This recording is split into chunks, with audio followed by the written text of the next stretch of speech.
नमस्कार दोस्तों। First of all मैं यहाँ किसी पार्टी का समर्थन करने नहीं आया, ना मैं किसी पार्टी के अगेंस्ट हूँ। मैं सिर्फ एक ही बात कहने आया हूँ, अपनी सोच को किसी के हवाले मत करो। आजकल हम देख रहे हैं कॉकरोच जनता पार्टी स्टूडेंट्स और यूथ के आंदोलन के साथ खड़ी नजर आ रही है, कंधे से कंधा मिलाकर चलने भी लग रही है। ये देखकर लोग प्रभावित भी होते दिख रहे हैं। लेकिन मेरा सवाल ये है, क्या पेपर लीक के नारे से ज़्यादा सीजीआई की जय जय के नारे ज़्यादा नहीं लग रहे? आप सबके वहाँ प्रोटेस्ट का मोटिव क्या था? क्या आप भटक नहीं रहे? क्या आपने सोचा कि किसी भी पार्टी का इसमें क्या फ़ायदा हो सकता है? मैं बस इतना कहना चाहता हूँ कि हर पॉलिटिकल पार्टी का अपना एक एजेंडा और पॉलिटिकल लक्ष्य होता है, और हमें ये बात कभी नहीं भूलनी चाहिए। अब आगे बोलने से पहले आप ये वीडियो देखिए। भाई, मेरे कई यंग फॉलोअर्स हैं जो मुझे कह रहे हैं कि हम बीजेपी कांग्रेस से बहुत परेशान हो चुके हैं, आप कॉकरोच जनता पार्टी को सपोर्ट करो क्योंकि बीजेपी वाले उनको दबाना चाहते हैं। भाई, मैं खुल के सपोर्ट करूं इस पार्टी को, लेकिन जब मुझे पता है इस पार्टी का जो फाउंडर है वो उमर खालिद को सपोर्ट करता है, उसके जो स्पोक पर्सन है वो उमर खालिद को अपना रोल मॉडल मानते हैं, तो इस चीज को मैं कैसे अनदेखा करूं? उमर खालिद वही बंदा है जिसने जैश ए मोहम्मद के टेररिस्ट अफजल गुरु, जिसने 2001 में हमारी पार्लियामेंट पे हमला किया था, उसके सपोर्ट में नारे लगाए थे।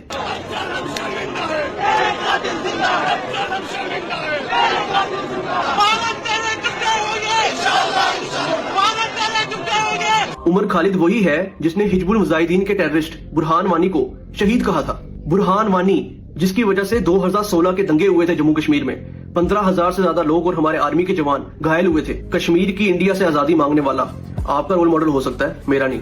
Basically about against the occupation of Kashmir by the Indian state, and I make it very apparent here. I'm not from Kashmir, but I believe that what is happening in Kashmir is in an Indian occupation. अगर इस cockroach जनता party का founder, इसके spoke person सही होते ना तो मैं इसको जरूर सपोर्ट करता, लेकिन मैं इन सबकी हिस्ट्री जानता हूँ, इसलिए ना मैंने इनको कभी सपोर्ट किया है ना इनको कभी करूंगा।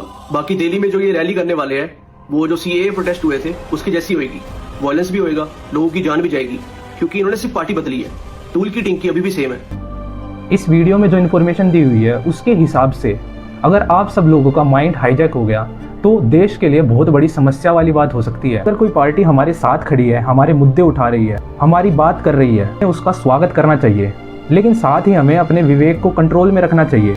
आपके आंदोलन का मकसद किसी पार्टी को बड़ा बनाना नहीं है, आंदोलन का मकसद है अपने हक के लिए लड़ना। अगर मुद्दा पेपर लीक का है तो पेपर लीक के मुद्दे पर बात होनी चाहिए, अगर मुद्दा बेरोजगारी का है तो बेरोजगारी पर बात होनी चाहिए, अगर मुद्दा शिक्षा व्यवस्था का है तो बात शिक्षा व्यवस्था पे होनी चाहिए। लेकिन जब आंदोलन का केंद्र मुद्दे से हटकर किसी पार्टी के प्रचार की तरफ चला जाता है तो धीरे धीरे मुद्दा कमज़ोर और पीछे छूटने लग जाता है। बस इसी बात की मुझे चिंता है। मेरा मानना है कि स्टूडेंट्स को किसी भी पार्टी का अंध समर्थक नहीं बनना चाहिए। समर्थन मुद्दों का होना चाहिए, व्यक्तियों का नहीं। लोकतंत्र में सबसे बड़ा अधिकार सवाल पूछने का होता है। हमें बार बार एजुकेशन मिनिस्ट्री से जवाब मांगना चाहिए, क्योंकि अब सारी हदें पार हो चुकी हैं। अब वक्त ये है कि हमें पूरा न्याय मिलना चाहिए। पेपर लीक पूरी तरह बंद हो जाना चाहिए। जिन्होंने इस सब को अंजाम दिया है उनके खिलाफ सख्त से सख्त कार्रवाई होनी चाहिए, क्योंकि लाखों करोड़ों बच्चों का सपना टूटा है, भरोसा टूटा है, विश्वास उठा है, और हमारी चुनी हुई सरकार मौन धारण करके बैठी हुई है। क्या इस देश में न्याय मिलना इतना मुश्किल हो चुका है कि हमें ऐसे तरीके से आंदोलन करना पड़ रहा है जैसे हम किसी गलत चीज़ों की मांग कर रहे हों? कब तक हम इस करप्शन की मार झेलते रहेंगे? कब तक बड़ी सत्ता पे बैठे लोग आम आदमी का बार बार अलग अलग तरीके से शोषण करते रहेंगे? अगर कोई हमारे मुद्दों को सपोर्ट करता है तो अच्छी बात है, लेकिन हमें अपनी लड़ाई का कंट्रोल अपने हाथ में खुद रखना होगा। हमारा मकसद किसी पार्टी का झंडा उठाना नहीं होना चाहिए। हमारा मकसद होना चाहिए न्याय। हमारा मकसद होना चाहिए पेपर लीक जैसे घोटालों का अंत। हमारा मकसद होना चाहिए कि भविष्य में कभी भी किसी भी स्टूडेंट का साल बर्बाद ना हो। मेरी सभी स्टूडेंट भाइयों और बहनों से एक विनती है, अपने मुद्दों को किसी भी पॉलिटिकल पार्टी के मुद्दों में गुम मत होने देना। अपनी आवाज़ को अपनी आवाज़ ही रहने दो। जो नारे लगने चाहिए वो मुद्दों के लिए लगने चाहिए, जो लड़ाई लड़नी चाहिए वो न्याय के लिए लड़ाई लड़नी चाहिए, और जो फैसले लेने चाहिए वो अपने विवेक और आत्मविश्वास से लेने चाहिए। सवाल पूछो, न्याय मांगो, ये तुम्हारा हक है।